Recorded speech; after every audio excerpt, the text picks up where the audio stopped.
From the MZ Studios Dallas Virtual Studios in cyberspace, this is Deconstructing Dallas. Greetings, everyone. Happy June. This is your host, Ryan Trimble, coming to you once again by a man who I proclaim is my friend. He, of course, Shawn Williams. Shawn, good day, sir. Good day, Ryan Trimble. How art thou? I art good. Doing well, thank you. Thank you, sir. I went up to the office yesterday to record our webinar on statements about racism with our COO, Jennifer Pascal. And I tell you, it was good to be back in the office, even for a brief moment, and actually to be able to, put on some regular clothes for a moment. Yes, I'm sure everybody appreciated that you wore pants. So thank you for that. So yeah, I guess so. I mean, everybody just saw the top up, which the video is up on YouTube, so you'll be able to at least see my shirt. Yeah. Well, I know that you've been. It's been interesting to have our recent dialogues with our recent series. Where do we go from here? But you have been hyper focused on the different various responses from corporations, individuals, politicians, sports figures, you name it. It's been interesting. So I've been grateful to hear your synopses of different statements. Yeah, we had a really great webinar on yesterday, and I'm not saying that just because I was half of the participant on the presenters, but we just had a really great response. We had a great response, and we got a lot of great feedback after. So, in our practice internally, we've had an opportunity to review a number of these statements, and we decided we wanted to talk to folks about what's effective. And one of the best parts was, dealing with how do we get here. And we talked a little bit about the history of policing in America, the history of enslaved people in America. And, we talked about the tensions between the African-American community and police. So it was really, somebody said, it was a really good history lesson as well. And we wanted to make sure that when organizations make these statements that they have a good historical context. So history is important. History is important, and brings us to kind of the entire point of our show today, Shawn. Was that a layup or what? What did I just gave you, by the way? I'm not sure. I think I hit a bunt single off the tee. Ties is a nice segue into our episode today, which I'm excited to visit. You're always excited to visit with a former Dallas Cowboys standout like Greg Ellis, but we're not talking football today, Shawn. No, we're going to be talking about his stage play, Juneteenth, which will actually be having a live stream of the stage play that's going to be coming up soon. And we'll talk about how folks will be able to watch that. But, it made me, as we were getting ready to talk about the play and as we're heading towards Juneteenth, it made me think about, I have a lot of great memories about Juneteenth as a holiday. And for a number of people, they just got to know the holiday when Blackish had an episode about Juneteenth a few years ago. And it is, I think the thing that people really don't realize is that it is a Texas holiday. It started as a Texas holiday with Juneteenth being a celebration of when Major General Gordon Granger sailed into Galveston, Texas on June 19th, 1865. And he read General Order Number 3, which again was 2 years after the Emancipation Proclamation, more than 2 years after the Emancipation Proclamation. But it was when people in Texas, enslaved people in Texas, learned about their freedom. And I know growing up, Juneteenth was something that was confusing when I was really young, but when I got older and old enough to really understand it, we always celebrated Juneteenth at my house. It was always barbecue, and my dad always said red soda water. So we always had a celebration around Juneteenth, and it's good that we, that more people are starting to learn about the holiday. Yeah, it's interesting. I was doing some reading on it before, and it's interesting how, it's a really seminal moment in our nation's history. It's like, hey, everybody, this is it. Really, everybody's free. you guys, you're free. I know it's been 2 years. Took us a little while to get here, but everybody is free. And so it's important that this day is remembered for sure, obviously in Texas, but I was reading about how some other contenders that when we were going to celebrate this, Lincoln issues his the original preliminary Emancipation Proclamation order in 1862 in September.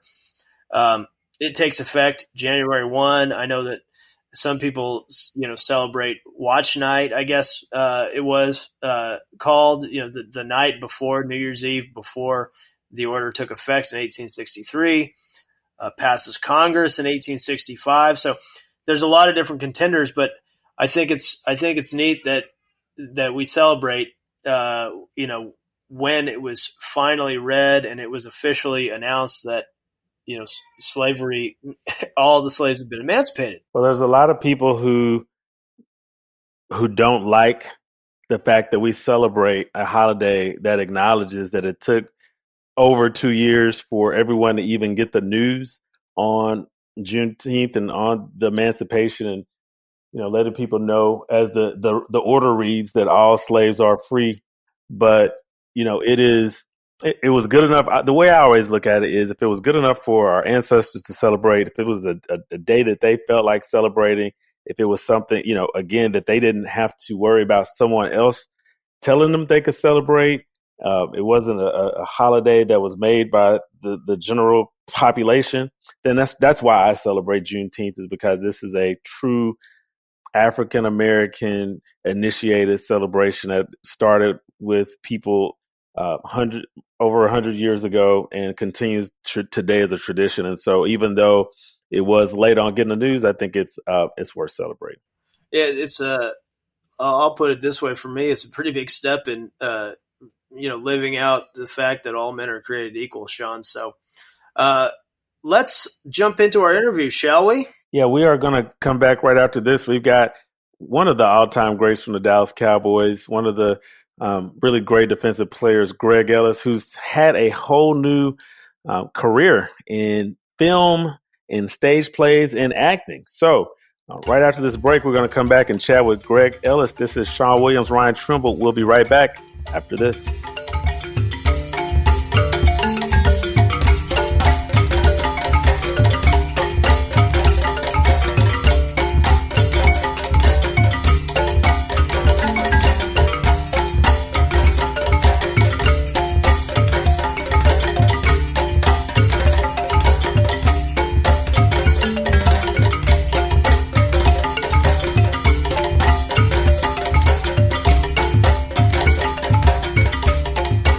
Welcome back. Deconstructing Dallas, Ryan Trimble, Shawn Williams. Shawn, always a pleasure to be joined by a former Dallas Cowboy. This one of the greats. This, of course, Greg Ellis.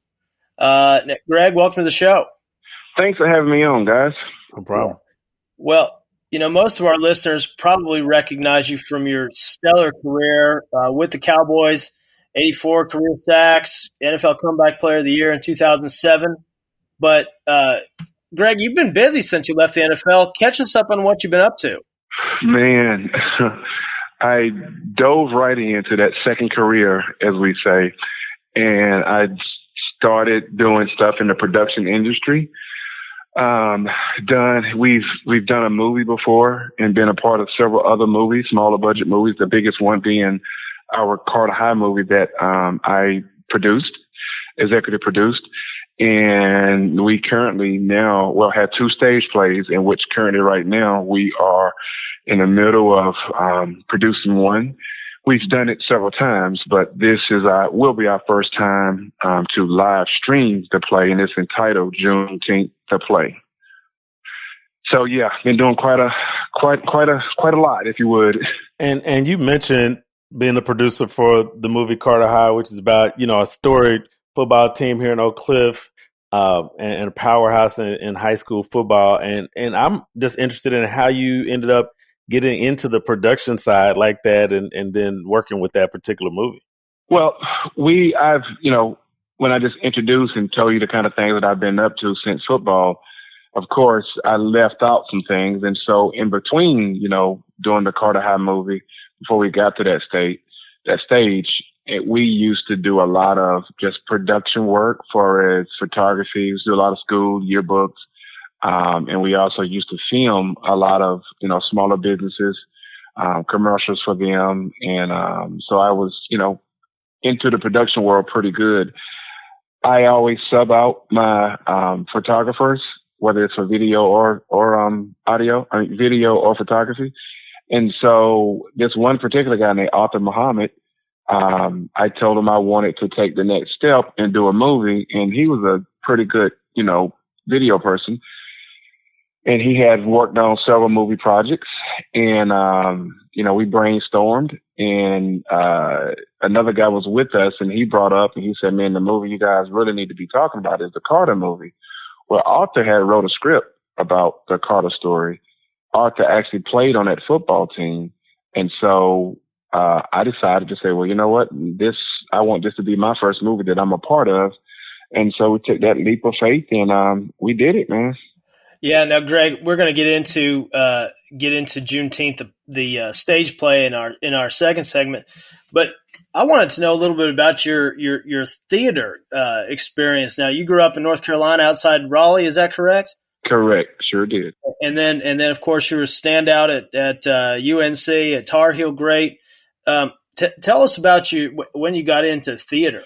Well, it wasn't nothing in high school, and when I got to college, majored in communications, and my major required me to take a lot of theater classes, and it was at that point that I really desired and had developed an appreciation for theater work. And I like the movies, don't get me wrong, but I really like theater work, and I just thought it was just the coolest thing.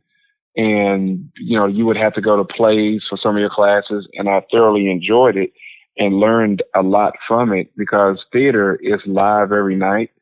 And, you can have the same performers doing the same show, and you'll get a different level of intensity every night that you go see it, because it's live, it's living, it's breathing, and it's forever changing when the actors and actresses are on that stage. So I think it's real cool. Yeah, I'm really interested to get into more of a conversation with you about the play in the second segment. But, being from Texas, and we like to claim Juneteenth as a Texas holiday and originating here. But, I've been in different places where they around the country now where they do celebrate it. So I was wondering if you celebrated Juneteenth when you were growing up, and what kind of celebrations that they have in North Carolina around Juneteenth today. You know what? I was not familiar with Juneteenth when I was coming up in North Carolina. I've never heard of Juneteenth when I was coming up in North Carolina. And so I think that's the sad thing, is that, this country, we do not have a day that the government at the federal level acknowledges as the day of freedom from slavery in this country. And that part is sad, and something needs to be done about that. And we're working on that. But to answer your question, no, I've never heard of Juneteenth when I was growing up in North Carolina. I did have one more question for you. I'd be remiss, based on the moment that we're in this country, having discussions around racism. And, one of the members of your league, Colin Kaepernick, had a big part in getting this discussion kicked off some years ago. And now we're seeing more players get involved in the NFL, talking about issues around violence from police and excessive force, and players have called out Roger Goodell. So what do you think about what we're seeing from players in the NFL regarding racism and peaceful protest? I think it's great. I think, those guys are blessed with a platform, the current players are. And so for them to stand up and speak out against it, I think that's amazing. But we cannot forget the sacrifice that Colin Kaepernick made, because he basically lost his job and was banned from the NFL because of his beliefs, but he did not waver from those beliefs. And so my hat still comes off to him, and Colin Kaepernick was right. And I was glad to see the commissioner of the NFL admit that they handled that situation the wrong way, because after all, it was a peaceful protest. He was simply taking a knee in order to stand up for what he believes in.